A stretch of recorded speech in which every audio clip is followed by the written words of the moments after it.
Si la infancia está en juego, ¿dónde estás tú? ADN y 3xI presentan el podcast Hay mucho en juego. Un espacio de encuentro para conversar sobre la corresponsabilidad que tenemos todos y todas sobre la infancia y la adolescencia. La infancia está en juego. ¿Te sumas o te restas?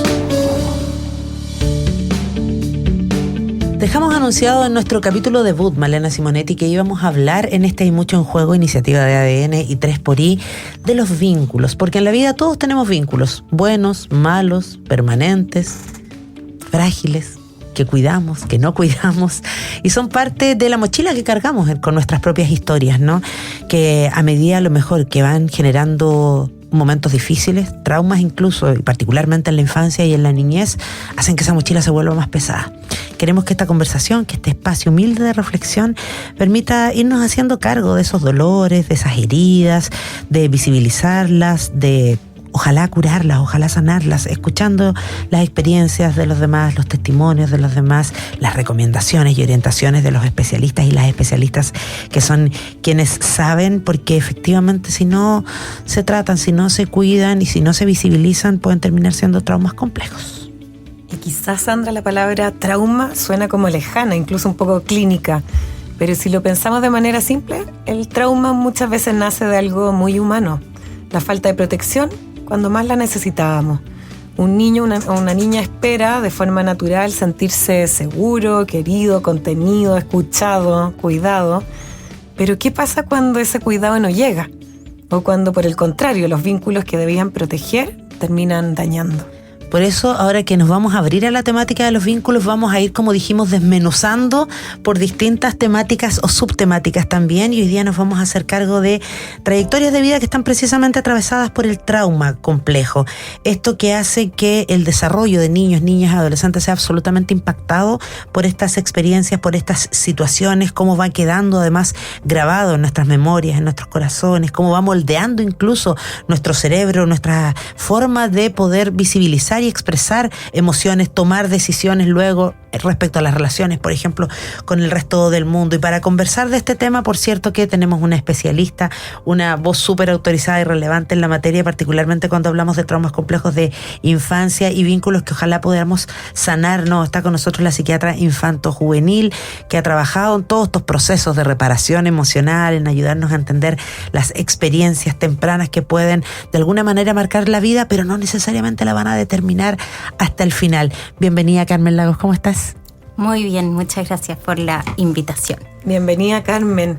Podemos partir conversando y que nos ayudes a definir el trauma complejo de niños, niñas, y adolescentes en forma aterrizada para las personas que nos están escuchando.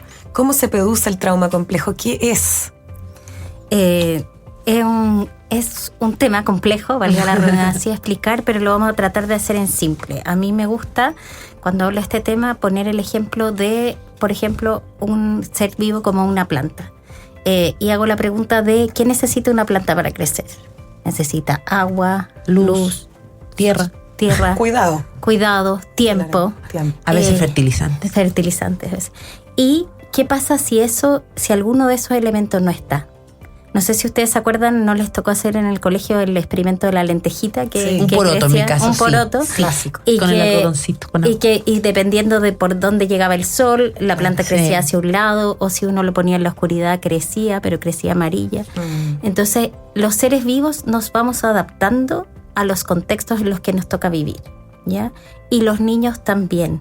Entonces, dependiendo cómo sea el contexto, las adaptaciones que nuestro sistema nervioso, nuestro cerebro, nuestra forma de ver la vida va generando. Y por eso es tan relevante cómo son los contextos, y especialmente la infancia temprana tiene un rol súper importante, pero no solo eso, la adolescencia también, y la capacidad de modificar nuestro desarrollo se mantiene durante toda la vida. Qué interesante. ¿Y cómo se vería el trauma complejo entonces? Con esta respuesta adaptativa. Es una respuesta adaptativa, y por ejemplo, muy tempranamente, un niño, por ejemplo, que sabe que si llora le van a dar de comer, aprende que llorando pueden darle de comer y después aprende a esperar porque sabe que le van a dar de comer y finalmente tiene la sensación de que el mundo es un lugar seguro, si es que si uno necesita algo, alguien te puede ayudar. Lo cual es muy distinto, por ejemplo, de un niño que crece en un contexto que llora y lo retan o nadie le toma atención, entonces aprende, por ejemplo, que llorar no sirve de nada, entonces a lo mejor deja de llorar, estoy poniendo un ejemplo simple, y aprende que uno no puede confiar en los otros, que el mundo no es un lugar seguro, entonces es un cerebro, un sistema nervioso y una forma de ser y estar en el mundo que te pone muchas veces a la defensiva, que uno no puede estar tranquilo. Yo a veces digo que influye hasta si uno pide un crédito hipotecario en el banco o no. Cuando uno tiene un vínculo seguro, dice, ya no importa, voy a pedir un crédito, si me pasa algo, puedo repactar con el banco o no. En cambio hay personas que, no sé si les pasa a ustedes, que necesitan tener todo bajo control y no puedo confiar en ellos porque si no el banco me va a querer no me va a querer como no me estafar, va a estafar o alguien, entonces necesitan tener, claro, que es cierto lo que dices, como incide en esa decisión incluso de adulto, como de decir si el mundo es un lugar seguro y puedo confiar o si el mundo es un lugar en el que yo tengo que estar en la defensiva. Y Carmen, un poco en esa línea, quizá en este minuto alguien que nos escucha le tocó crecer en un ambiente donde no se sintió de forma segura, de forma continuamente segura, o vivió situaciones dolorosas como algo habitual en su vida. ¿Cómo pueden afectar estas vivencias en el desarrollo de la vida cotidiana? Tú recién diste el ejemplo de que puede afectar hasta pedir un crédito hipotecario. Pero ¿en qué otras cosas que se pueden ver reflejadas del día a día? Porque eso probablemente uno lo haga una vez en la vida, pero en el día a día, ¿cómo puede afectar? Puede afectar, en muchas cosas. Por ejemplo, en un clásico ejemplo que se confunde es, por ejemplo, el déficit atencional con los niños que han vivido situación de trauma o trauma complejo. Porque, por ejemplo, un niño que se ha adaptado a un contexto en que no está seguro, está siempre atento a quién entra, quién sale a la sala, qué ruido hay fuera, etcétera, y su atención adaptativamente se ha desarrollado para estar en eso, para estar alerta en la supervivencia. En cambio, aprender matemáticas no es una habilidad para la supervivencia. Entonces, en el fondo, tiene que ver en cómo tú pones el foco. También, por ejemplo, la capacidad de esperar, de tolerar la frustración. Cuando uno no ha tenido a alguien que te ha ayudado a tolerar la frustración, a que te ha enseñado a pasar por emociones complejas, y además que tú no sabes si te van a agredir o tú puedes confiar en esa persona, te va a salir a la defensiva, entonces va a responder defensivamente. Entonces, a la primera como señal de amenaza, tú respondes rápidamente. Por ejemplo, yo tengo un ejemplo muy concreto de una vez que estábamos haciendo un taller en una residencia de protección y estábamos con un grupo de niñas bailando. Estábamos todas bailando, pasándolo súper bien, y de repente una sin querer pisa a la otra y en un milisegundo, al lado mío, esta otra llega y le devuelve una cacheta. En un milisegundo, porque en el fondo su sistema nervioso está muy facilitado para defenderse. Entonces, ante cualquier estímulo doloroso, ella no alcanza ni a pensar, ni a mirar, hoy fue con querer, fue sin querer, llega y se defiende. Reacciona al tiro. Y ahí se empezó a armar la rosca, menos mal estaba ahí, ya lo logramos calmar, pero es eso, es una forma de ser y estar en el mundo más reactiva muchas veces, y lo que es súper importante entender que son cosas que son reflejas. Hay respuestas de lucha, que sería como esta de golpear, o huida, que es salir arrancando, esconderse, evitar, que son reflejas. Es como cuando uno toca algo caliente y saca la mano, claro, y después piensa chuta, estaba caliente. No. O el contestar mal incluso, por eso la sabiduría popular dice hay que pensar antes de hablar. Pero estos niños y estos adultos muchas veces no pueden. Tienen esa capacidad, no obvio, tienen la capacidad. Es más automático. Contestan y después piensan. Y a veces son capaces de decir chuta, la embarré, y a veces dice al de al frente, no puedo confiar en no puedo reconocer que la embarré, y digo no, me da lo mismo, sí, claro, yo lo hice porque quise, Oye, Carmen, con respecto a eso mismo, porque estás hablando como de estas respuestas, ¿cierto?, automáticas que tienen que ver con un desarrollo en el cerebro. O sea, hay algo en el cerebro que quedó como activado para tener esas respuestas como inmediatas de huida o de ataque. Sabemos que detrás de eso está esta herida emocional. Y la pregunta es, ¿podemos hacer algo al respecto? ¿Es posible aliviar o sanar esa herida emocional? Claro, porque como esto es desarrollo, el contexto puede ir ayudando y favoreciendo que, así como cuando uno cambia el lado de la luz del sol y la plantita cambia su trayectoria, el contexto en lo que los niños crezcan puede ir modificando su desarrollo. Ahora, mientras más temprano, más fácil, porque cuando ya el tronco del árbol ya está fijo, es mucho más difícil poder moverlo. En el fondo, en cambio, cuando está creciendo es mucho más fácil. Pero tiene que ver con reconocer, o sea, aquí es súper importante el reconocer de dónde viene esa conducta para que el adulto pueda responder a la necesidad que hay detrás. A la base. A la base, porque por ejemplo, en este mismo ejemplo de que yo le veo a esta chica que le pega una cachetada a la otra, si yo como adulto hubiera respondido y le hubiera dicho, pero ¿cómo tú sabes que esto no se hace? Y no sé qué, y entonces te quedas sin taller y no puedes volver al taller porque las normas de este taller son no agresividad. En el fondo, eso aumenta la sensación de exclusión, aumenta la percepción de que no se puede confiar en los adultos, que el mundo no te entiende, que tú estás solo, versus si es que yo paro y digo, tranquila, no pasa nada, yo sé que fue sin querer y le muestro esa conducta y voy respondiendo de forma más adaptativa y esa niña va pudiendo sentirse sentida, sentirse comprendida y viendo que es algo que uno puede confiar y a la larga se va sintiendo más segura, esas respuestas como de defensa automática se van disminuyendo. Con respecto a eso de las respuestas automáticas, el estrés que finalmente viene de forma permanente, los invito también a escuchar esta siguiente cápsula. ¿Sabías que cuando hemos sufrido trauma, nuestro cerebro está en modo alerta permanente, generando estrés continuo, el que puede reducirse en la medida que tengamos hábitos saludables? Hábitos saludables, qué difícil eso para alguien como yo. Pero después de escucharlo, obviamente, Carmen, uno piensa además, Male, que hay ciertas cosas que en el día a día a lo mejor podemos ir sumando de a poquitito, podemos ir haciendo para ir regulando nuestro estrés y favorecer así finalmente nuestra salud mental y la de nuestro entorno también. Sí, como pensaba también con los hábitos saludables, hay algunos especialistas que también, y la evidencia muestra que en la medida que uno tiene rutinas, que duerme bien, que se alimenta de forma lo más sana posible, etcétera, eso también puede ayudar como a ir disminuyendo, ¿cierto?, el cortisol que le llaman los especialistas, que es como esta hormona que nos mantiene ahí estresados de forma permanente. Tú como psiquiatra, ¿qué te parece como esa información, esos hábitos como más cotidianos, más saludables? Estoy pensando en las personas que nos pueden estar escuchando también. Claro, es que yo haría la diferencia entre que para todos es importante y es bueno y es sano tener hábitos saludables. Algunos nos cuestan más que otros, etcétera. Pero para los niños que han vivido situaciones de trauma, de mucho y que puede ser muchos cambios o para los niños en general, los niños más chiquititos, las rutinas son fundamentales.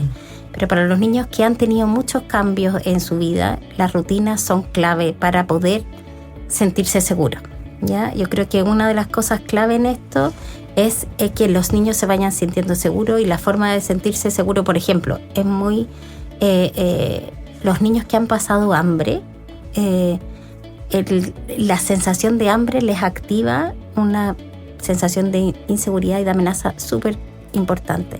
Entonces es muy importante en esos niños ver que coman a sus ciertas horas y estar como atentos a que si uno le dice no, si el almuerzo se atrasa 10 minutos, para ese niño esos 10 minutos puede ser una cosa imposible de manejar. Y a lo mejor un detonante, o sea, de una respuesta de supervivencia. O sea, el hambre te activa una respuesta de supervivencia. Entonces yo creo que de todos los hábitos saludables, como el foco tiene que estar puesto principalmente en la predictibilidad, en el anticipar, en el que tenga, por eso también el sueño es importante, pero por otro lado, para los niños que han sufrido trauma, muchas veces dormir es algo que les cuesta mucho, porque uno necesita sentirse muy seguro para cerrar los ojos y apagar. Claro, las alertas, las alarmas. Quedas tan vulnerable. Quedas tú súper vulnerable, entonces es una hora clave. Y además que los niños con sueño, todos los que hemos tenido cuidado niños chicos, sabemos que se ponen más mañosos y uno como adulto quiere que se duerman y no sé qué. Entonces ese horario es súper clave y ahí el foco tiene que estar puesto en la seguridad, que el niño se sienta seguro. A veces que ahí hay un concepto súper importante que es la seguridad percibida. No solo no sirve que uno sepa que el niño está seguro, sino que el niño se tiene que sentir seguro. Y ahí el clásico ejemplo de cuando un niño cree que puede ver un monstruo en la pieza, que uno sabe que los monstruos no existen, pero igual uno mira en el closet o mira debajo de la cama para que sepa que no hay un monstruo. Entonces el niño tiene que saber si es que, no sé, pues si les molesta dormir con la luz apagada porque les da nervio, poner una lucecita. Son como cosas chiquititas, pero que tienen que ver con la sensación de seguridad que te permita apagar estas alarmas para poder, por ejemplo, dormir, o apagar estas alarmas para saber que hay muchos niños que muchas veces, por ejemplo, guardan comida o esconden comida, o cuando uno le sirve algo se comen todo, porque muchas veces tiene que ver con que tú no estás seguro si vas a volver a comer. A lo mejor de cabeza puedes estar como más tranquilo, pero tu cuerpo no está seguro y te lleva a tener estas conductas más como de supervivencia. Qué interesante mirarlo desde ahí, ¿no? Porque si no uno como que mira conductas nomás, esto como que te permite ir como a la base, tú lo decías, como qué es lo que necesita, qué es lo que necesita realmente. Y en términos como del cerebro y su plasticidad, ¿cuáles son las últimas tendencias en esta materia, Carmen, al aplicarlo en intervenciones con niños, niñas y adolescentes en residencia de protección? ¿Es posible revertir experiencias adversas desde experiencias positivas, por ejemplo? ¿Qué dice la evidencia científica al respecto? Muy, muy interesante, muy buena pregunta. Y ahí uno de mis autores favoritos es Bruce Perry, que es un psiquiatra infantil que se ha dedicado mucho a este tema.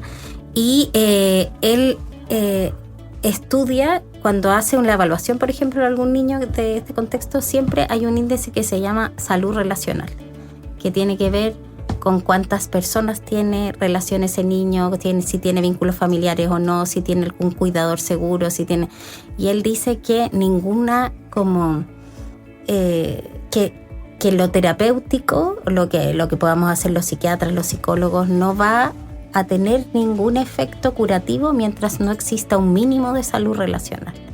O sea, no es solo que las experiencias positivas sean necesarias, sino que son la base de poder tener un piso sobre el cual ir armándote, porque si no, esa alarma no la vas a poder como apagar en ningún momento, porque es adaptativo no apagarla. ¿Cómo la voy a apagar si no estoy seguro?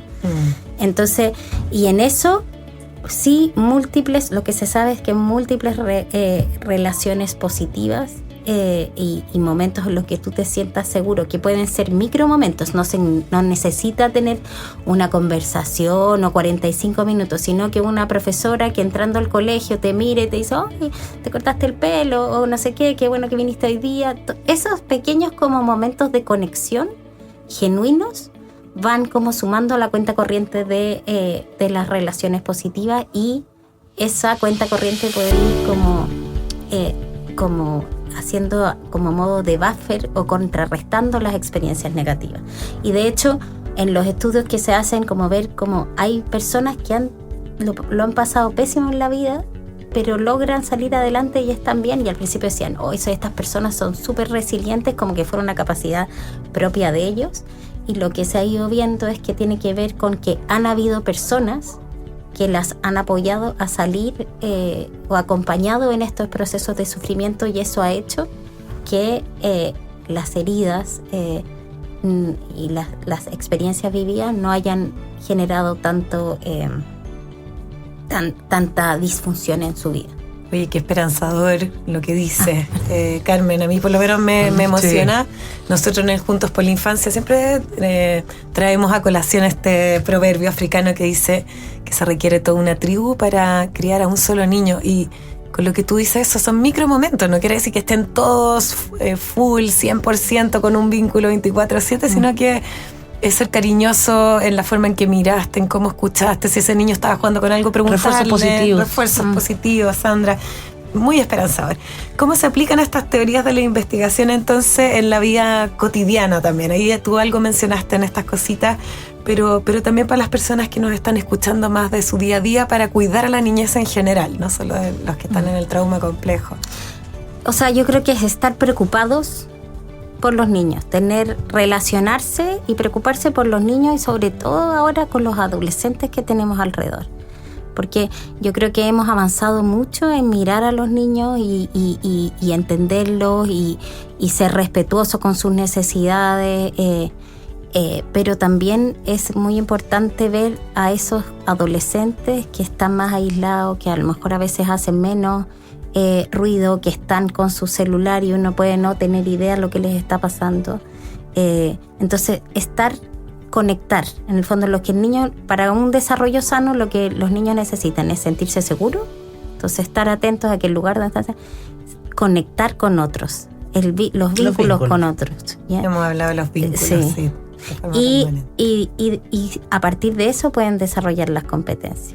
Uh-huh. Entonces, yo creo que eso es estar atento. En un podcast que hacía Bruce Perry hace poco, comentaron un estudio que veía la diferencia de como a qué niños como miraban los funcionamientos de los barrios y por qué a niños de un barrio le iba mejor que otros barrios, y una de las variables era que cuando habían vecinos que retaban a todos los niños por igual, a esos niños le iba mejor, en el sentido de que había adultos preocupados de esos niños, y eso era un factor protector en la infancia. Entonces no es solo como preocuparse en ver que los niños de tu comunidad estén bien, y hacerte cargo de eso también, en fondo. Volvemos a la corresponsabilidad, que ha sido un tema tan transversal de... Absolutamente. Sí. Un hilo conductor, como dicen por ahí. Y ahí quisiera invitarlas ahora a escuchar también desde el rol más desde la academia. Hola, soy Carola Muñoz, profesora de la Escuela de Trabajo Social de la Universidad Católica, y quería comentar que la formación en trauma para trabajadoras y trabajadores sociales es muy importante.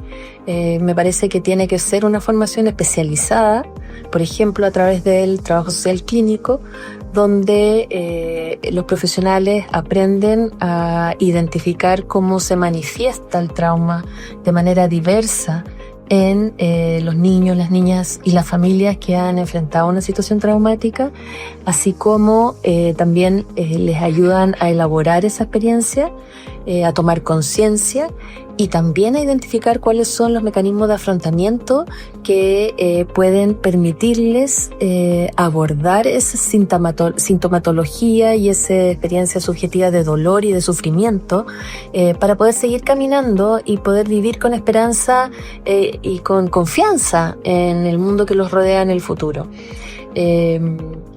El trabajo social enfrenta permanentemente situaciones donde las personas que atiende han enfrentado múltiples situaciones traumáticas y que tienen distintas manifestaciones y distintos orígenes, ¿no?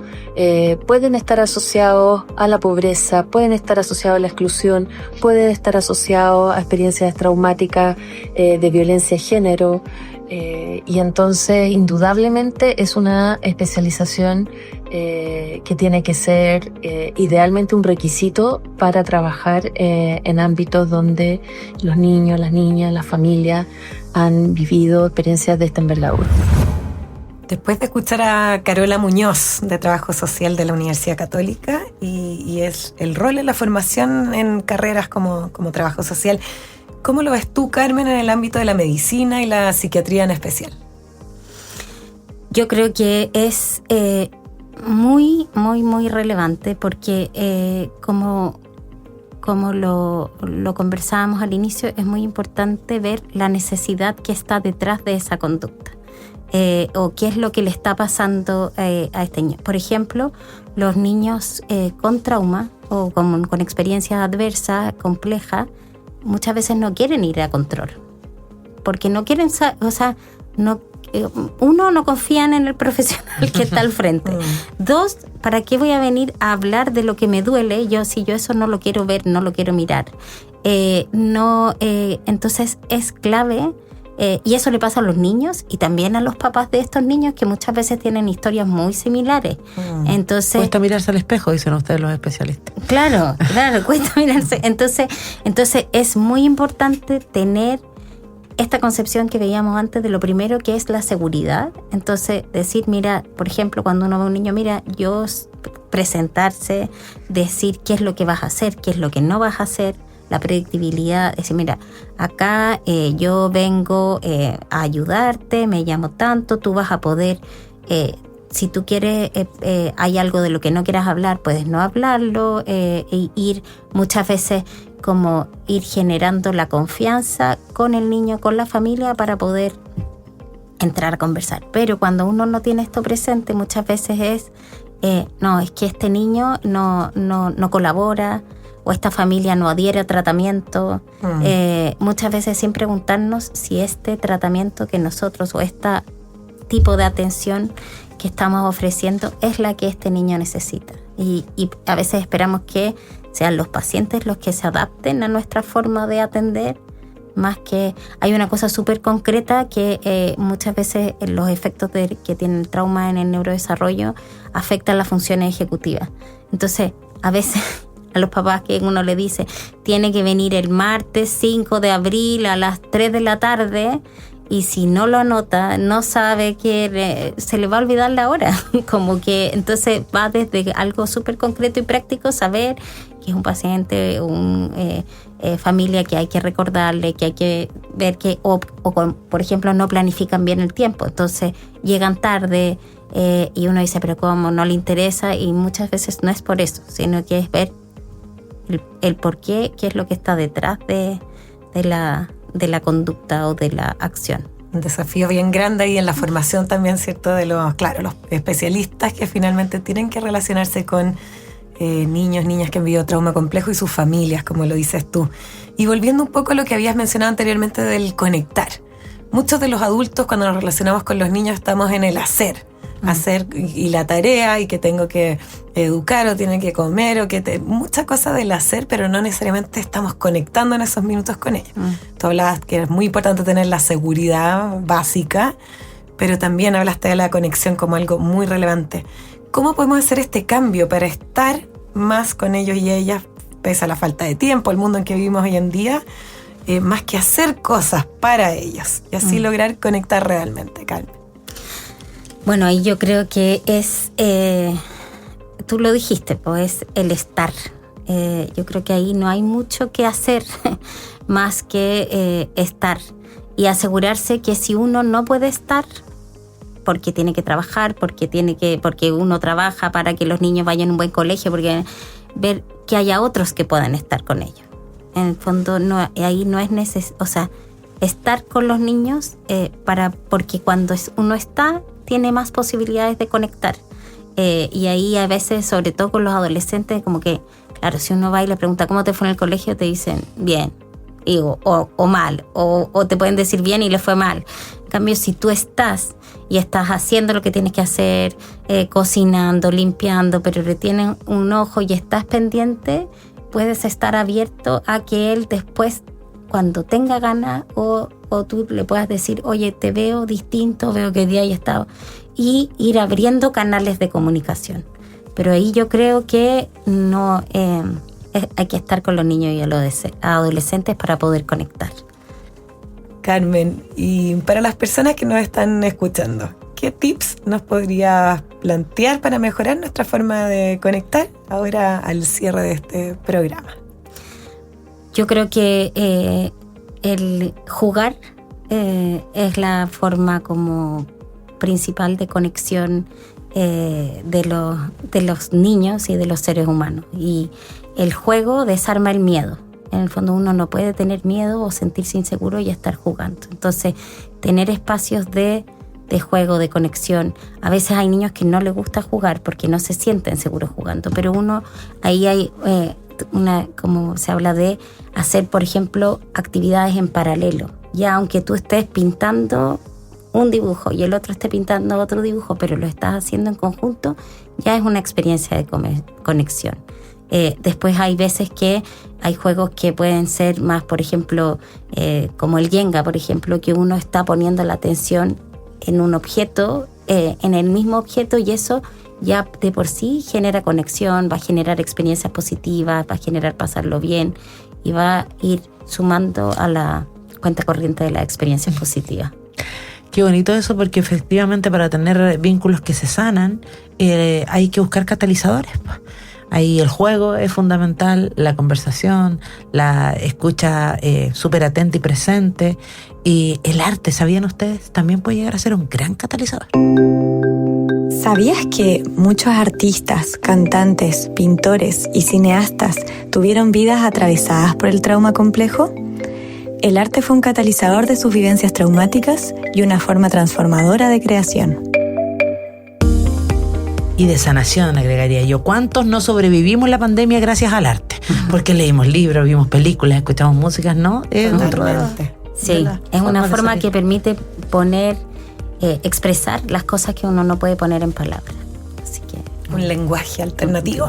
Y sirve para conectar con los niños y niñas también a partir de eso. Como decía Carmen, pintemos, cantemos, bailemos. Porque es mucho menos amenazante. Yo nunca voy a decir, yo no quiero a mi mamá, pero sí puedo decir, este dinosaurio o este dibujo o este me da miedo, en el fondo. Entonces es una tremenda forma de expresión, de conexión y de sanación también. Claro, bueno, por algo los especialistas utilizan dibujos para muchas veces entrevistar a los niños y conocer sus realidades, ¿no? Oye, ¿qué hemos aprendido hoy día? Me encanta. Un montón. Muchas gracias, Carmen. Carmen Lago, psiquiatra infanto-juvenil, gracias por estar con nosotros y recordarnos una vez más que hay mucho en juego, Male, con la infancia en nuestro país, y por eso todos tenemos que ser parte de las soluciones.